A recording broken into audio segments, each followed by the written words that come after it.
하나님이여 우리에게 믿음을 더하여 주시옵소서. 찬송가 21장으로 하나님께 찬양 드리겠습니다.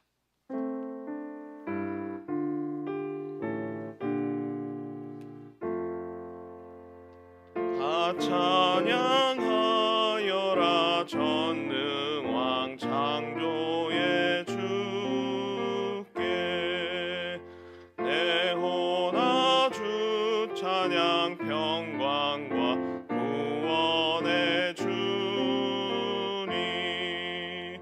성도들아 주 앞에 이제 나와 즐겁게 찬양하여라 다 찬양하여라 놀라운 만유의 주께 포근한 나에게 믿을 품어 주시는 주님 성도들아 주님의 뜻 안에서 내 소원 다 이루리라 다 찬양하여라 온몸과 마음을 바쳐 이 세상 만물이 주 앞에 다 나와 찬양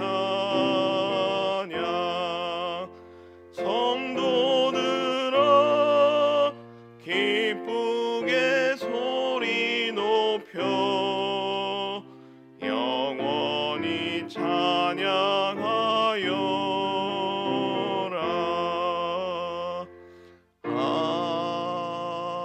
아멘. 하나님 말씀은 시편 66편 1절에서 2절까지 말씀입니다. 함께 읽겠습니다. 온 땅이여 하나님께 즐거운 소리를 낼지어다. 그의 이름의 영광을 찬양하고 영화롭게 찬송할지어다. 아멘. 시편을 계속해서 살펴보고 있지만 특별한 변화보다는 반복이 계속되는 것을 확인하게 됩니다. 고난이 있고 고난이 있고 고난이 있고 계속해서 고난만 있다가 다시금 하나님을 찬양하는 고난과 고난 후에 응답하시는 하나님을 찬양하는 것으로 내용이 반복되는 것을 발견하게 됩니다. 한편으로 동일한 내용이 계속해서 반복되니까 150편까지 이런 내용이 반복되니까 지루하게 여겨집니다. 그런데 한편으로 이러한 방법은 우리의 삶과 동일하다는 것을 생각하게 됩니다. 한 고비를 넘기면 끝난 것 같은데 또 다른 고비가 찾아오고 그렇게 고비가 계속되면 과연 언제 웃을 수 있을까 하는 낙심과 절망 가운데 있을 때 다시금 하나님께서 은혜 주시고 응답 주셔서 찬송하는 시간으로 인도하여 주시는 우리의 인생과 흡사하는 것을 그렇게 생각하게 됩니다. 이런 모습은 성경 속에 등장하는 많은 사람들이 뭔가 특별한 점이 있어서 뭔가 대단하기 때문에 등장했던 것이 아니라 우리와 똑같은 성정의 사람이지만 그들을 통해서도 우리와 같은 사람을 통해서도 하나님이 일하신다는 것을 그렇게 깨닫게 하는 내용입니다. 인생 속에서 큰 업적을 남겨야 되고 대단한 무슨 일을 해야 한다는 막연한 부담감이 우리에게 있는 것이 사실입니다. 하지만 하나님께서는 우리가 무슨 대단한 일을 해야 하나님을 위해서 큰 업적을 남겨야만 우리를 사랑하시고 우리에게 은혜 주시는 것이 아니라 평범하게 허락된 삶을 감당하는 것을 통해서 하나님은 큰 일을 감당하시며 그것을 통해서 기쁨을 받으시는 것을 또한 생각해 보게 됩니다. 다윗이나 니에미야 같은 사람도 하나님이 사용하시지만 하나님은 모압 여인 룻을 통해서 그리고 야베스와 같은 사람을 통해서도 하나님의 일들을 이루어 가신다는 것입니다. 항상 하나님의 섭리 가운데 거하는 말씀 가운데 서하는 성도님 되셨으면 합니다. 얼마만큼 큰 일을 해야 되느냐, 대단한 일을 해야 되느냐 하는 부담감보다는 하나님 섭리 가운데 있는 말씀 가운데 순종하는 모습으로 나아가는 그런 모습으로 신앙을 감당하셨으면 합니다. 감사하게도 시편 66편은 가뭄의 단비와 같은 말씀입니다. 앞에서 계속 고난이 있었지만 드디어 응답하는 찬송을 하나님께 올려드리고 있기 때문입니다. 시편 66편의 의인은 어떤 모습으로 찬송하였을까요? 오늘 1절에서 말씀하고 있는데 1절 말씀 함께 읽겠습니다. 온 땅이여 하나님께 즐거운 소리를 낼지어다. 응답하시는 하나님으로 인해 의인은 찬송합니다. 그런데 찬송할 때 어떤 모습으로 찬송하나요? 하나님을 경배합니다. 하나님을 높입니다. 이렇게 찬송하지만 동시에 나만 찬양하는 것이 아니라 온 땅이요, 모든 사람들도 모든 것들도 하나님을 찬양하라고 그렇게 명령하고 있는 것을 보게 됩니다. 함께 찬양하자, 함께 하나님을 높이자는 어떤 권면이 아니라 반드시 해야 되는 의무로 그렇게 명령을 하고 있는 것입니다. 한편으로 이런 의인의 모습은 조금 의아하게 여겨집니다. 왜 너에게 하나님께서 응답하시고 너에게 하나님께서 기쁨을 주셨는데 나까지 찬양해야 하는지, 그 일에 동참해야 하는지 의문을 가질 수 있기 때문입니다. 의인은 왜 나에게 응답하신 하나님으로 인해 온 땅이 찬양하라라고 그렇게 명령하고 있는 것일까요? 한 집에 아픈 사람이 있으면 어떤가요? 그 사람의 괴로움으로, 고통으로 끝나는 것이 아니라 가족 모두의 고통이고 아픔이 됩니다. 그런데 반대로 가족 중에서 한 사람이 성공을 하거나 출세하게 되면 어떻게 되나요? 그 사람만 잘 된 거고 그 사람만 좋은 것이 아니라 가족 모두의 기쁨이 되고 가족 모두의 자랑이 됩니다. 한 사람으로 인해서 가족 모두가 살게 되고 한 사람으로 인해서 가족 모두가 고통을 분담하는 그런 모습이 우리 가운데 있다는 것을 기억하게 됩니다. 시편 66편의 의인이 고난과 찬송 가운데 하나님을 찬양합니다. 그런데 혼자서 찬양하는 것이 아니라 함께 찬양하자고 합니다. 왜 그런 것이냐? 나를 위해서 함께 기도하였던 중보의 사람들이 있기 때문에, 그리고 나에게 응답하심이 나의 기쁨이 아닌 함께 기도하였던 모든 사람들의 응답으로 응답하신 것이기에 함께 하나님을 찬양하자라고 그렇게 고백하며 명령하고 있는 것입니다. 교회는 이처럼 유기적인 관계의 어떤 조직이라고, 모임이라고 그렇게 말씀드릴 수 있습니다. 나에게만 응답하신 것 같지만 나를 위해서 함께 기도했던 성도님들의 그 기도 때문에 응답은 더욱더 빠른 것이고 더욱더 큰 것입니다. 그러기에 어느 한 사람의 기쁨으로만 끝나는 것이 아니라 우리 모든 성도님의 기쁨이고 모든 성도님들의 중보 기도 제목입니다. 서로 기도해주고 서로 협력해주고 함께 울고 웃는 그런 믿음의 교회 되셨으면 합니다. 또한 의인이 함께 찬양하자고, 온 땅에 함께 찬양하자고 명령하는 것은 겸손한 모습으로 나아가고자 하는 그런 마음 때문입니다. 만약에 응답하신 하나님으로 인해서 나에게 하나님이 이렇게 하셨다고, 나에게 하나님이 이런 기쁨을 주셨다고 하면 그 응답의 주어가 누가 되는 건가요? 내가 되는 것입니다. 나에게만 하나님이 이런 것을 주셨다라고 그렇게 말하는 것이기 때문에 그것은 겸손한 모습이 아닌 자랑하는 모습이 됩니다. 그런데 반대로 하나님이 이런 일을 행하셨다고 이 모든 것이 하나님의 영광이라고 주어를 하나님으로 놓게 된다면 그것은 나의 자랑이 아닌, 나의 기쁨이 아닌 하나님의 영광이며 하나님의 은혜가 됩니다. 의인이 지금 온 땅이여 함께 찬양하자라고 권면하는 것은, 명령하는 것은 바로 이 때문입니다. 나에게만 응답하신 것이 아니라 우리가 함께 기도하였던 것에 하나님이 응답 주신 거라고, 이 일은 하나님의 영광이라고, 나의 영광이 아닌 하나님의 영광이라고 겸손하게 나아가기 위해서 이렇게 고백한 것입니다. 교회에는 여러 가지 희노애락이 있습니다. 나를 주어로 놓고 그 일을 말한다면 그것은 나의 자랑이며 영광이 됩니다.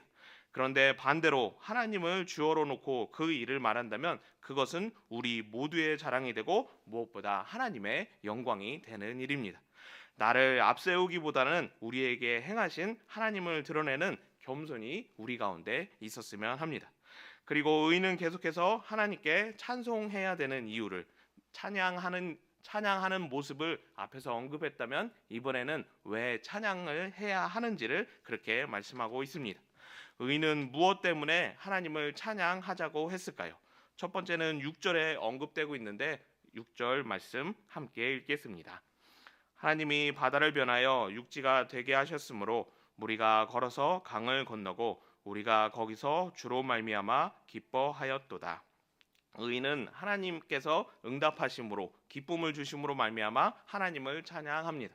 그래서 감사하는 이유가 무엇인지 첫 번째를 말하는데 그 내용이 6절입니다. 이 말씀을 읽으시면서 연상되는 한 가지 사건이 있으셨을 것입니다. 어떤 사건이 가장 먼저 연상되셨나요? 애굽에서 나와서 출애굽을 하였던 홍해를 건넜던 이스라엘 백성의 모습이 연상되게 됩니다. 하나님의 은혜, 하나님께 감사해야 될 가장 첫 번째 이유는 바로 구원하시는 은혜입니다.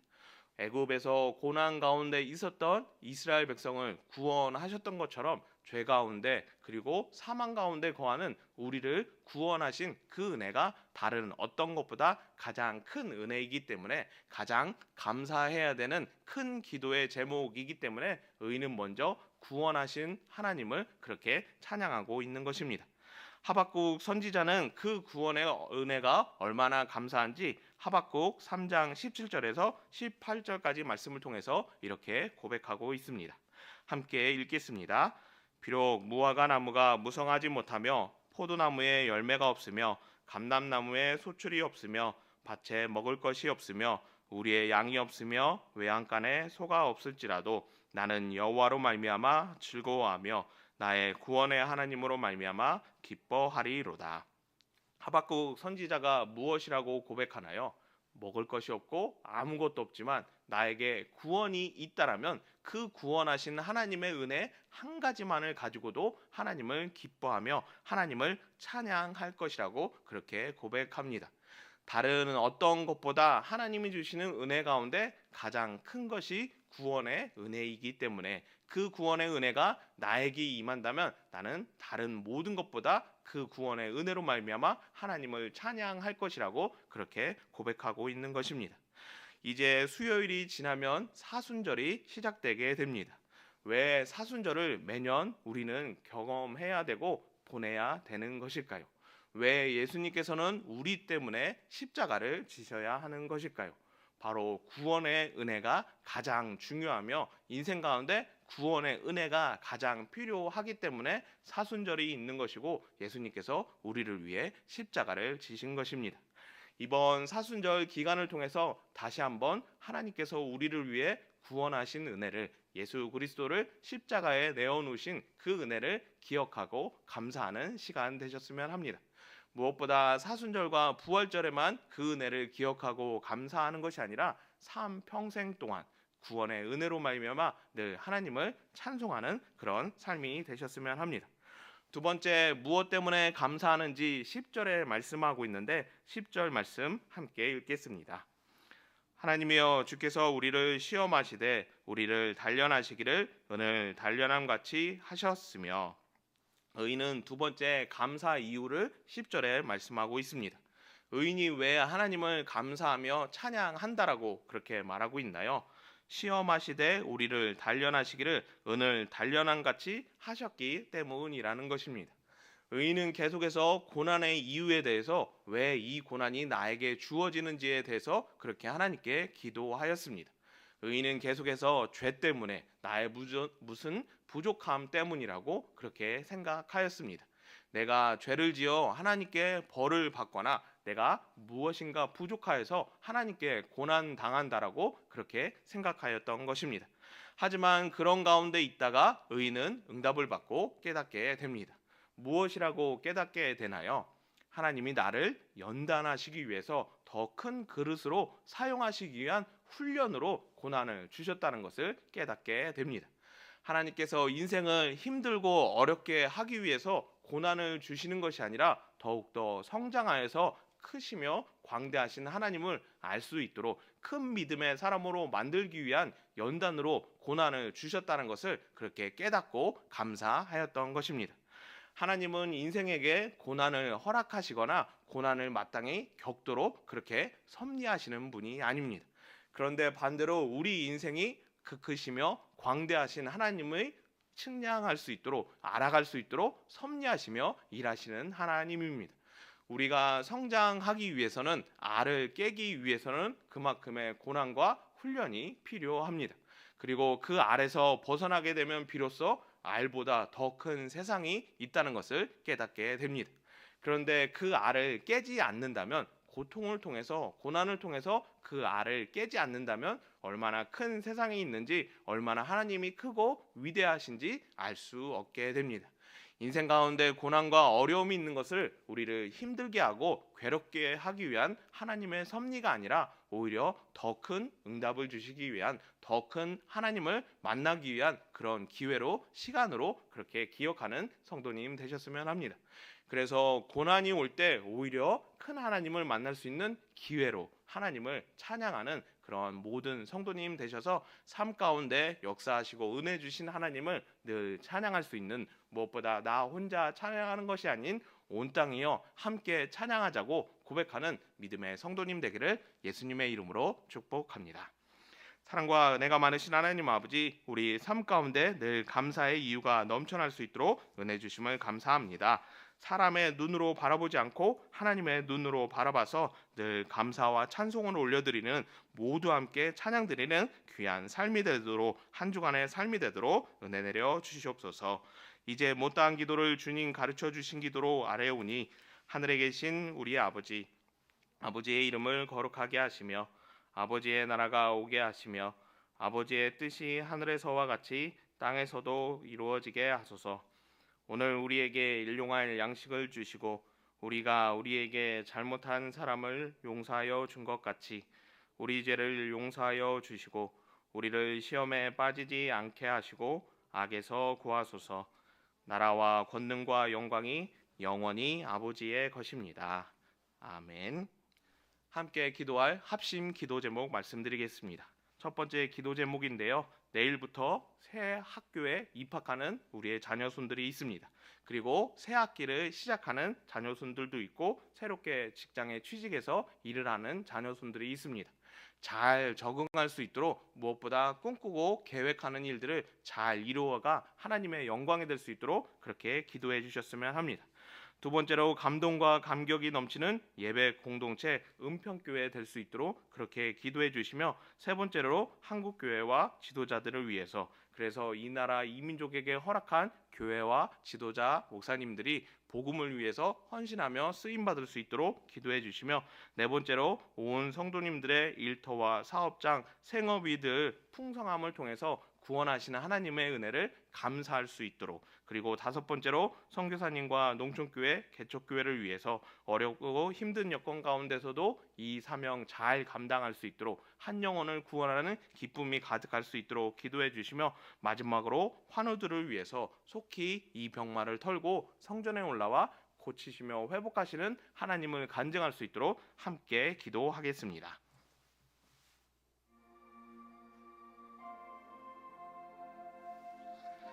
사랑과 은혜가 많으신 하나님 아버지, 하루의 시작을 기도로 시작하게 하시고